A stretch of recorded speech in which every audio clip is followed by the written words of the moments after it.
Un jour, durant mes premières années de secondaire, j'ai aperçu un gars de ma classe qui retournait à la maison après l'école. Il s'appelait Qu'il. On aurait dit qu'il transportait tous ses livres et son matériel scolaire. Je me suis dit pourquoi quelqu'un apporterait-il tous ses livres un vendredi soir? Il doit vraiment être un air. De mon côté, j'avais tout un week-end de planifié. Sortie et partie de football avec mes amis. Comme je passais près de lui, un groupe de jeunes ont commencé à se moquer de Qu'il. Ils le pinçaient, ont fait tomber ses livres et l'ont même poussé dans la boue. Quand il est tombé, ses lunettes ont atterri quelques pieds plus loin, dans le gazon. Qu'il a levé la tête et j'ai vu combien il était triste et désorienté. J'ai vraiment ressenti un élan de pitié pour lui. Alors, j'ai couru jusqu'à lui et j'ai ramassé ses lunettes. Lorsqu'il a levé la tête vers moi, j'ai vu quelques larmes dans ses yeux.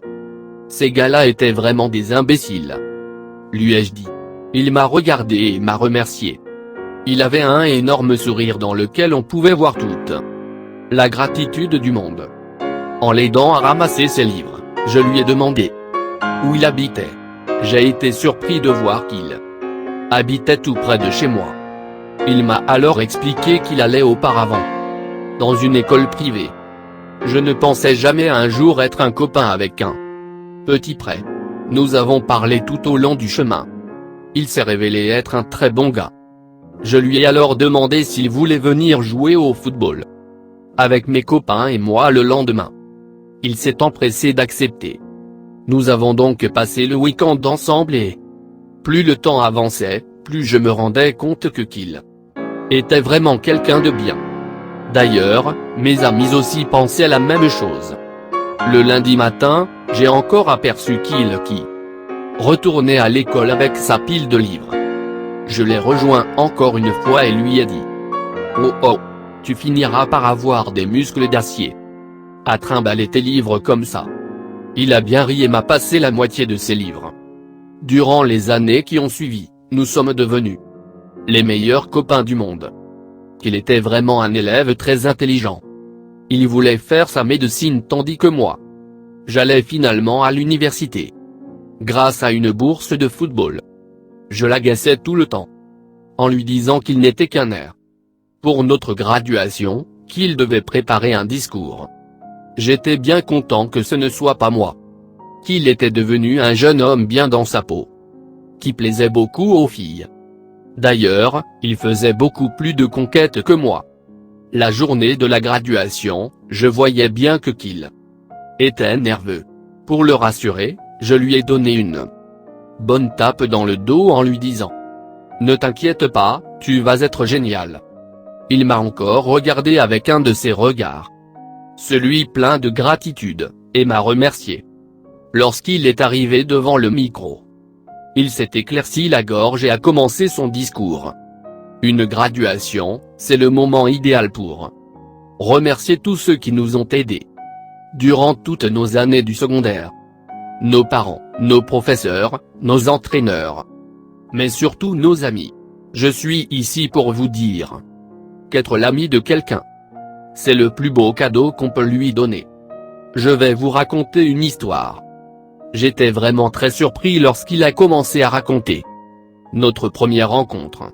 Mais j'ai été encore plus estomaqué lorsqu'il a raconté que cette fameuse fin de semaine-là, il avait prévu de se suicider. C'est pourquoi il avait apporté tous ses livres.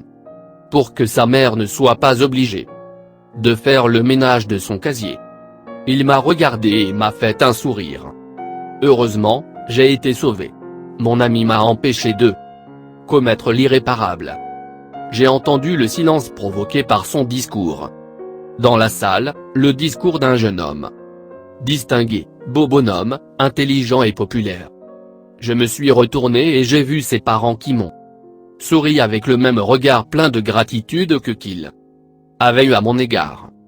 Je n'avais jamais réalisé à quel point cette journée avait été bienfaitrice pour lui.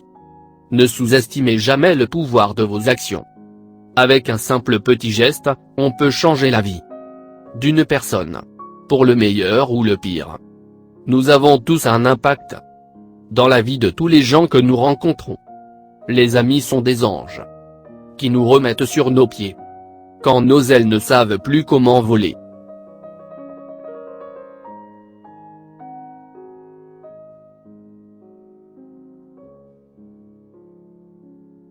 À l'hôpital de Repentigny, Québec, Catherine, une mère de 26 ans, regardait son fils de 6 ans qui se mourait de la leucémie. Bien que son cœur ait été rempli de tristesse, Catherine ressentait également un fort sentiment de détermination. Comme n'importe quel parent, elle aurait tant voulu que son fils puisse grandir et accomplir tous ses rêves. Malheureusement, elle savait que ce n'était plus possible maintenant. Pourtant, elle désirait tant que le rêve de son fils se réalise. Catherine lui prit la main et tendrement lui demanda, Billy, as-tu déjà pensé à ce que j'aimerais faire comme métier, plus tard ? Moins, il répondit en souriant. Tu sais maman, j'ai toujours voulu être pompier lorsque je serai grand. La maman lui rendit son sourire et lui dit, voyons maintenant si nous pouvons faire quelque chose pour que ton souhait se réalise. Plus tard, ce même jour, elle se rendit à la caserne des pompiers, mais en chemin elle rencontra Paul, un gars avec un cœur gros comme ça. Il connaissait bien le chef des pompiers, alors elle lui expliqua le souhait final de son fils et lui demanda s'il serait possible de faire à son fils de 6 ans, un petit tour dans un de leurs camions. Le chef pompier, un gars sensible et intègre, était parfaitement d'accord et lui dit, regardez, nous pouvons faire mieux que cela. Si vous pouviez préparer votre fils, à 7 h mercredi matin, nous le nommerions pompier honorifique pour la journée entière.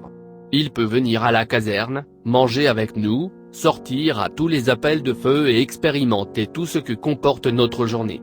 De plus, si vous nous donnez sa taille, nous obtiendrons un véritable uniforme de pompier pour lui, avec un vrai casque de pompier, pas un jouet, un vrai, avec l'emblème dessus, un imperméable jaune comme nous portons et les bottes en caoutchouc. 3 jours plus tard, Paul alla donc chercher Billy, l'habilla dans son uniforme et le mena de son lit d'hôpital jusqu'au camion de pompiers. Billy a pu s'asseoir à l'arrière du camion et aider à le ramener de nouveau à la station d'incendie. Il était au ciel. Il y eut 2 appels à ce jour-là et Billy est sorti à chacun des 2 appels. Il est monté dans les différentes pompes à incendie, le fourgon des infirmiers, et même la voiture du chef. En ayant son rêve devenu vrai, avec tout l'amour et l'attention qui lui furent prodigués, et profondément touché, Billy survécut 3 mois plus longtemps que tous les espoirs de ses médecins. Une nuit, tous ses signes vitaux commencèrent à chuter et l'infirmière appela les membres de sa famille à l'hôpital. C'est alors qu'elle s'est rappelé le jour où Billy avait agi en tant que pompier. Elle appela le chef des pompiers aussi et lui demanda s'il était possible d'envoyer un pompier en uniforme à l'hôpital, pour soutenir aussi Billy. Le chef répondit immédiatement, nous pouvons faire mieux que cela, nous serons là dans 5 minutes. S'il vous plaît madame, me feriez-vous une faveur ? Quand vous entendrez les sirènes et verrez les lumières clignoter, vous prévenez l'hôpital qu'il n'y a pas un feu et que c'est le département qui s'en vient voir une fois de plus un de ses meilleurs membres, et pourriez-vous aussi ouvrir la fenêtre de sa chambre ? Environ 5 minutes plus tard, un camion arriva à l'hôpital et ils prolongèrent l'échelle jusqu'à la fenêtre ouverte du 3e étage, où était Billy. 16 sapeurs-pompiers en tenue, sont ainsi entrés dans la chambre de Billy. Avec la permission de sa mère, ils l'ont étreint chacun à leur tour, dans leurs bras, en lui rappelant combien ils ont aimé l'avoir comme collègue. Avec un souffle de mourant, Billy a levé les yeux vers le chef et lui dit, « Chef, suis-je vraiment un pompier maintenant ?»